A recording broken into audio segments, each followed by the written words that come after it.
ಸತಿಪತಿಗಳಲ್ಲಿ ಒಂದಾದ ಭಕ್ತಿ ಹಿತವಾಗಿ ಒಪ್ಪುವುದು ಶಿವನಿಗೆ ಎನ್ನುವಂತೆ ಪತಿ ಅವಿದ್ಯಾವಂತನಾದರೂ ಸರಿ ನನ್ನ ಪತಿಯೇ ನನ್ನ ಪಾಲಿಗೆ ದೇವರೆಂದು ನಂಬಿ ಜೀವನ ಸಾಗಿಸಿದ ಸಾಮಾನ್ಯ ಮಹಿಳೆಯೊಬ್ಬಳು ತನ್ನ ಭಕ್ತಿಯಿಂದ ಶಿವನನ್ನು ಒಲಿಸಿಕೊಂಡ ಮಹಾಶಿವಶರಣೆ ಹೇಮರೆಡ್ಡಿ ಮಲ್ಲಮ್ಮ. ಮಲ್ಲಮ್ಮನವರು ಸುಮಾರು 600 ವರ್ಷಗಳ ಹಿಂದೆ ಶ್ರೀಶೈಲ ಪ್ರಾಂತ್ಯದ ಕರ್ನೂಲು ಜಿಲ್ಲೆಯ ಆತ್ಮಕೂರು ತಾಲೂಕಿನ ರಾಮಪುರ ಗ್ರಾಮದಲ್ಲಿ ಜನಿಸಿದರು. ತಂದೆ ನಾಗರೆಡ್ಡಿ, ತಾಯಿ ಗೌರಮ್ಮ. 16 ವರ್ಷ ತುಂಬಿದಾಗ ಅದೇ ಸಂಸ್ಥಾನದ ಒಡೆಯರಾದ ಸಿದ್ದಾಪುರದ ಶ್ರೀ ಹೇಮರೆಡ್ಡಿ ಅವರ 3ನೇ ಮಗರಾದ ಭರಮರೆಡ್ಡಿಗೆ ಕೊಟ್ಟು ಮದುವೆ ಮಾಡುತ್ತಾರೆ. ಕುಟುಂಬದವರೆಂದು ಗೌರವದಿಂದ ಕಾಣುತ್ತಿದ್ದರು. ಮಲ್ಲಮ್ಮ ಅವರಿಗೆ ಪತಿಯ ಮನೆಯಲ್ಲಿ ಅತ್ತೆ ಮತ್ತು ನಾದಿನಿಯಿಂದ ಜೀವನದಲ್ಲಿ ಹಲವಾರು ಸಂಕಷ್ಟಗಳು ಎದುರಾದವು. ಆದರೆ ಎದೆಗುಂದಲಿಲ್ಲ. ತನಗೆ ಬಂದ ಸಂಕಷ್ಟ ಯಾರೊಬ್ಬರಲ್ಲೂ ಹೇಳದೆ ಬರೀ ಮಲ್ಲಯ್ಯ ದೇವರಲ್ಲಿ ಮಾತ್ರ ಬೇಡಿಕೊಂಡು ನಿತ್ಯವೂ ಪೂಜೆಗೈದು ಮಲ್ಲಯ್ಯನ ದೇವರ ಕೃಪೆಗೆ ಪಾತ್ರರಾದರು. ಮಲ್ಲಯ್ಯ ಒಲಿದು ಪ್ರತ್ಯಕ್ಷವಾದರ ಬಗ್ಗೆ ಮಲ್ಲಮ್ಮನವರು ಕಾಯಕದಿಂದ ಮುಕ್ತಿ ಎನ್ನುವ ಶರಣ ಸಿದ್ಧಾಂತ ಪಾಲಿಸಿಕೊಂಡು ಬಂದವರು. ಕೃಷಿ ಕಾಯಕದಲ್ಲಿ ತನ್ನನ್ನು ತಾನು ತೊಡಗಿಸಿಕೊಂಡು ಸಾಂಸಾರಿಕ ಬದುಕು ಜಯಿಸಿದ ಶಿವಶರಣೆ ಹೇಮರೆಡ್ಡಿ ಮಲ್ಲಮ್ಮ ತನ್ನ ಕೊನೆಯ ದಿನಗಳನ್ನು ಶ್ರೀಶೈಲದ ಮಲ್ಲಿಕಾರ್ಜುನ ಗುಡ್ಡದಲ್ಲಿ ಕಳೆಯುತ್ತಾರೆ. ಪ್ರತಿ ಭರಮರೆಡ್ಡಿ ಅವರೊಂದಿಗೆ ಮಲ್ಲಿಕಾರ್ಜುನ ಸ್ವಾಮಿಯನ್ನು ತಪಸ್ಸು ಮಾಡುತ್ತಾ ಜೀವನ ಸಾಗಿಸುತ್ತಾರೆ. ಮಲ್ಲಮ್ಮನ ಭಕ್ತಿಗೆ ಮೆಚ್ಚಿದ ಆ ಪರಮಶಿವ ಮಲ್ಲಯ್ಯ ಒಂದು ದಿನ ಪ್ರತ್ಯಕ್ಷನಾಗಿ, ನಿನ್ನ ಸಾವು ಸಮೀಪಿಸುತ್ತಿದೆ, ನಿನಗೆ ಏನು ಹೊರಬೇಕು ಎಂದು ಕೇಳು ಎಂದಾಗ, ಆಗ ಶಿವಶರಣ ಹೇಮರೆಡ್ಡಿ ಮಲ್ಲಮ್ಮ, ನನಗೆ ಯಾವುದೇ ಆಸೆ ಆಕಾಂಕ್ಷೆಗಳು ಇಲ್ಲ. ನನ್ನ ರೆಡ್ಡಿ ಸಮಸ್ತ ಕುಲಕ್ಕೆ ಎಂದಿಗೂ ಬಡತನ ಬಾರದಿರಲಿ, ರೆಡ್ಡಿ ಯಾವಾಗಲೂ ಬಂಗಾರದ ಕಡ್ಡಿಯಾಗಿರಲಿ ಎಂದು ಬೇಡಿಕೊಂಡಾಗ ಒಂದು ಕ್ಷಣ ಮಲ್ಲಯ್ಯನು ದಿಗ್ಭ್ರಾಂತನಾದನು. ತನಗಾಗಿ ಏನು ಬೇಡಿಕೊಳ್ಳದ ಈ ತಾಯಿ ತನ್ನ ಸಮಾಜದ ರಕ್ಷಣೆ ಬೇಡಿಕೊಳ್ಳುತ್ತಿದ್ದಾಳೆ ಎಂದು ಆಶೀರ್ವದಿಸುತ್ತಾರೆ. ಮಲ್ಲಮ್ಮ ಸಾಮಾನ್ಯ ವ್ಯಕ್ತಿಯಾಗಿ ಬದುಕು ಆರಂಭಿಸಿ ಶಿವಶರಣೆ ಆಗಿ ಪರಿವರ್ತನೆ ಆಗಲು ಕಾರಣ ಅವರಲ್ಲಿದ್ದ ಭಕ್ತಿಗೆ ಎಂಥ ಶಕ್ತಿ ಇದೆ ಎಂದು ಸಮಾಜಕ್ಕೆ ತೋರಿಸಿಕೊಟ್ಟ ಮಹಾ ದಾರ್ಶನಿಕ ಆದರ್ಶ ಮಹಿಳೆ. ತಾನು ಶರಣೆಯಾಗುವುದರ ಜೊತೆಗೆ ದುರ್ವ್ಯಸನಿಯಾಗಿದ್ದ ವೇಮನನನ್ನು ಕೂಡ ಮಹಾಯೋಗಿ ವೇಮನನಾಗಿ ಮಾಡಿದ ಹೇಮರೆಡ್ಡಿ ಮಲ್ಲಮ್ಮ ತನ್ನ ಭಕ್ತಿಯಿಂದಲೇ ಈ ಜಗತ್ತನ್ನು ಗೆದ್ದ ಶ್ರೇಷ್ಠ ಶಿವಶರಣೆ ಶ್ರೀ ಹೇಮರೆಡ್ಡಿ ಮಲ್ಲಮ್ಮನವರು.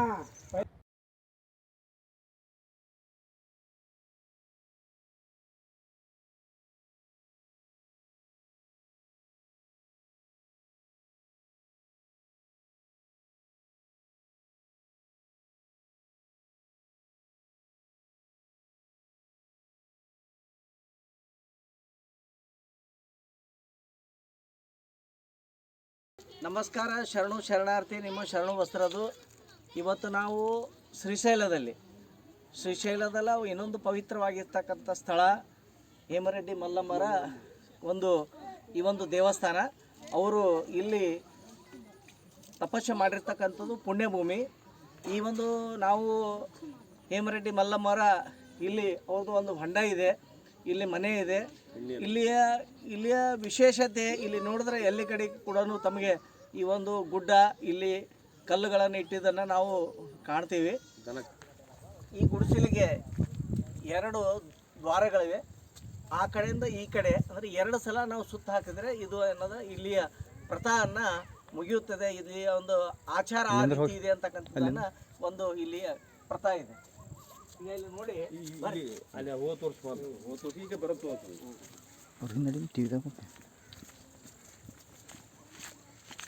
ಇದರಲ್ಲಿ ಹೇಮರೆಡ್ಡಿ ಮಲ್ಲಮ್ಮವರು ವಾಸ ಮಾಡಿರ್ತಕ್ಕಂಥ ಸ್ಥಳ ಇದು ಒಂದು ಗುಹೆ. ಈ ಗುಹೆ ಅಂದರೆ ಇದರಲ್ಲಿ ಹೋಗಿ ನಾನು ಆ ಕಡೆಯಿಂದ ಬರ್ತೇನೆ.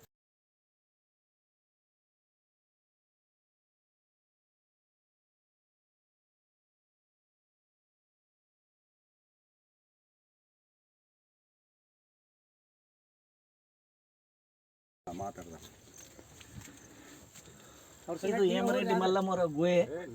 ಇದು ನೋಡ್ರಿ ಎಷ್ಟು ಅದ್ಭುತವಾಗಿ ಇರ್ತಕ್ಕಂಥದ್ದು. ಇಲ್ಲಿ ಹೇಮರೆಡ್ಡಿ ಮಲ್ಲಮ್ಮವರು ವಾಸ ಮಾಡ್ತಿದ್ರು. ಇಲ್ಲಿ ಅವರ ತಪಸ್ಸು ಮಾಡಿರ್ತಕ್ಕಂಥ ಸ್ಥಳ. ಇದು ಒಂದು ದಾರಿ. ಆಮೇಲೆ ಈ ಕಡೆ ಒಂದು ದಾರಿ ಇದೆ. ಬರ್ರಿ ಆ ಕಡೆ ಬಗ್ಗೆ ಆ ಕಡೆ ಬರ್ರಿ. ಹೋಗ್ಬಾ ಬಾ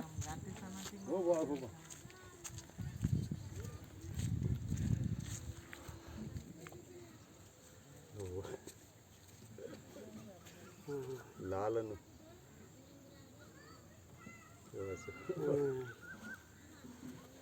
ಹಿಂದೆ ನಿಮ್ಮ ಮರಿ ಕಾಯ್ಲಕ್ಕೆ ಬಂದಾನ ಗೊತ್ತಲ್ಲ ಹಿಂದೆ.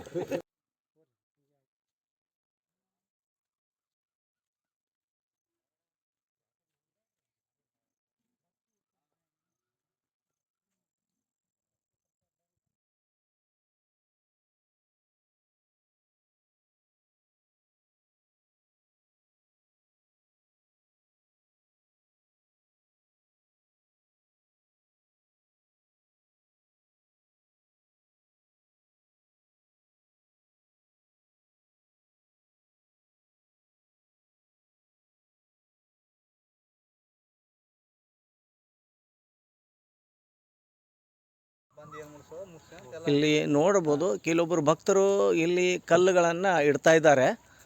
ಈ ಕಲ್ಲುಗಳನ್ನು ಇಡೋದಂದರೆ ಇಲ್ಲಿ ಹೇಮರೆಡ್ಡಿ ಮಲ್ಲಮ್ಮ ಮಾಡಿರ್ತಕ್ಕಂಥ ಈ ಒಂದು ತಪೋವನ ಸ್ಥಳದಲ್ಲಿ ಏನಾದರೂ ಹರಕೆಯನ್ನು ಬೇಡಿಕೊಂಡ್ರೆ ಅದು ಹರಕೆಯನ್ನು ಪೂರೈಸುತ್ತದೆ ಅಂತಕ್ಕಂಥ ಒಂದು ನಂಬಿಕೆ. ಆ ನಂಬಿಕೆಗೋಸ್ಕರನೇ ಇಲ್ಲಿ ಸಾಕಷ್ಟು ಭಕ್ತರು ಇಲ್ಲಿ ಕಲ್ಲುಗಳನ್ನು ಒಂದರ ಮೇಲೆ ಒಂದು ಕಲ್ಲನ್ನು ಇಟ್ಟಿದ್ದನ್ನು ನಾವು ಇಲ್ಲಿ ಸರ್ವಸಾಮಾನ್ಯವಾಗಿ ಈ ಒಂದು ಪುಣ್ಯಭೂಮಿ ಈ ತಾಯಿ ಸ್ಥಳದಲ್ಲಿ ನಾವು ನೋಡ್ಬೋದು. ಇಲ್ಲಿ ಶಿವಶರಣ ಹೇಮರೆಡ್ಡಿ ಮಲ್ಲಮ್ಮವರು ಇಲ್ಲಿ ವಾಸ ಮಾಡ್ತಾಯಿದ್ರು. ಆವಾಗ ಅವರು ಸಾಕಿರ್ತಕ್ಕಂಥ ಆ ದನಕರುಗಳು ಆಕಳ ಒಂದು ಪಾದದ ಹೆಜ್ಜೆಯನ್ನು ನಾವು ಇಲ್ಲಿ ಈ ಒಂದು ಕಲ್ಲಿನಲ್ಲಿ ಚಿತ್ರಣವನ್ನು ಕಾಣ್ಬೋದು. ಅದೇ ರೀತಿ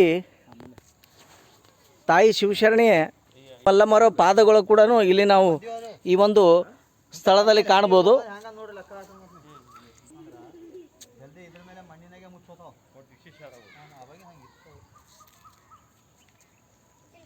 ನಾನು ಶ್ರೀಶೈಲದಲ್ಲಿ ಶ್ರಾವಣ ಮಾಸದ ನಿಮಿತ್ತವಾಗಿ ಶ್ರೀಶೈಲ ಮಲ್ಲಿಕಾರ್ಜುನ ದರ್ಶನವನ್ನು ಮಾಡಲು ನಾವು ನಮ್ಮ ಸಂಗಡಿಗರ ಜೊತೆ ಬಂದಿದ್ದೀವಿ.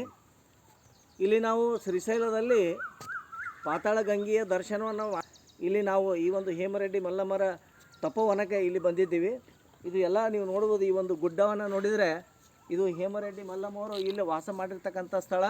ಅವರು ಮಾಡಿರ್ತಕ್ಕಂಥ ಇಲ್ಲಿ ಸೇವೆ, ಅವರ ಒಂದು ಆ ಕಡೆ ಇರ್ತಕ್ಕಂಥ ಅವರ ಮನೆ, ಇಲ್ಲಿ ಅವರು ದನಕರುಗಳನ್ನು ಸಾಕಿರ್ತಕ್ಕಂಥ ಇಲ್ಲಿ ಸಾಕಷ್ಟು ಆ ಒಂದು ಹೆಜ್ಜೆಗಳು, ಅಮ್ಮನ ಪಾದಗಳು, ಈ ರೀತಿ ಹತ್ತು ಹಲವು ವಿಶೇಷಗಳಿಂದ ಇಲ್ಲಿ ಕೂಡಿದರೆ ಇಲ್ಲಿ ತಾವು ನೋಡ್ಬೋದು.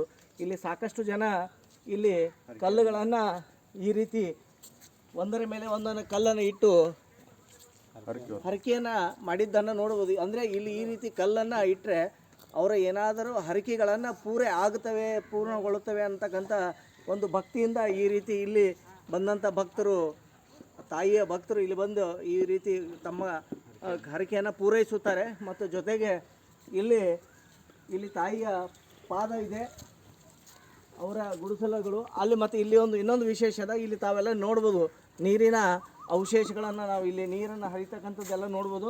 ಇಲ್ಲಿ ಸದಾ ಎಂಥ ಕಾಲದಲ್ಲಿ ಕೂಡ ಇಲ್ಲಿ ಬೇಸಿಗೆ ಕಾಲ ಇರಲಿ, ಚಳಿಗಾಲ, ಮಳೆಗಾಲ, ಎಂಥ ಕಾಲದಲ್ಲಿ ಕೂಡ ಸದಾ ಆ ಹೇಮರೆಡ್ಡಿ ಮಲ್ಲಮ್ಮರ, ಶಿವಶರಣ ಹೇಮರೆಡ್ಡಿ ಮಲ್ಲಮ್ಮರ ತಪಸ್ಯದ ಫಲವಾಗಿ ಇವತ್ತು ಕೂಡ ಸತತವಾಗಿ ಇಲ್ಲಿ ನೀರನ್ನು ಹರಿತಕ್ಕಂಥ ಇಂಥ ಒಂದು ವಿಸ್ಮಯ, ಇಂಥ ಒಂದು ಚಮತ್ಕಾರವನ್ನು, ತಾಯಿಯ ಆಶೀರ್ವಾದವನ್ನು ನಾವು ಈ ಒಂದು ಹೇಮರೆಡ್ಡಿ ಮಲ್ಲಮ್ಮನ ಈ ಒಂದು ಪವಿತ್ರ ಸ್ಥಳದಲ್ಲಿ ನೋಡ್ಬೋದು. ಅದಕ್ಕೆ ದಯವಿಟ್ಟು ಶ್ರೀಶೈಲಿಗೆ ಬಂದರೆ ತಪ್ಪದೇ ಈ ಒಂದು ಸ್ಥಳವನ್ನು ನೋಡಿ ತಾವು ಕೂಡ ಆ ಶಿವಶರಣೆಯ ಆಶೀರ್ವಾದವನ್ನು ಪಡೆದು ಪುನೀತರಾಗಬೇಕು. ಧನ್ಯವಾದಗಳು.